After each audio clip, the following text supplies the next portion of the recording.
எடுங்க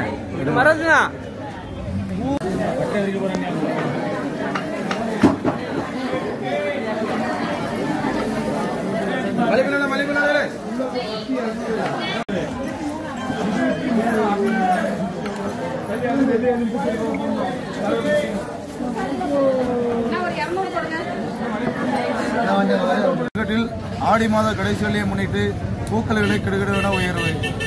வரலட்சுமி நோன்பு காரணத்தினாலும் கடைசி வெள்ளி நாளைக்கு வந்து மாதம் பிறக்கிறதுனால மல்லிகைப்பூ வந்து 500 ரூபா போயிட்டு இருந்த மல்லிகைப்பூ வந்து இன்றைக்கி 1300 போயிட்டு இருக்கு. பிச்சிப்பூ வந்து கொஞ்சம் மழை பெஞ்சதுனால வரத்து கம்மினால 1200 1300 போயிட்டு இருக்கு. மக்கள் வந்து வாங்கக்கூடிய ஒரு கட்டாய சூழ்நிலையில் வாங்கிட்டு இருக்காங்க. செண்டு பூலாம் ஒரு 20 ரூபா போகக்கூடிய செண்டு பூ இப்போ 50 ரூபா 60 ரூபா போகுது. இருந்தாலும் விசேஷ காலங்கள்னால அந்த மக்கள் வாங்க வேண்டிய ஒரு கட்டாய சூழ்நிலைனால வாங்கிட்டு இருக்காங்க. விவசாயிகள் மகிழ்ச்சி அடைஞ்சிருக்காங்க. மக்கள் விலையும் பொருட்படுத்தாமல் வாங்கி செல்கிறார்கள். தூத்துக்குடியிலிருந்து கைலாசம்.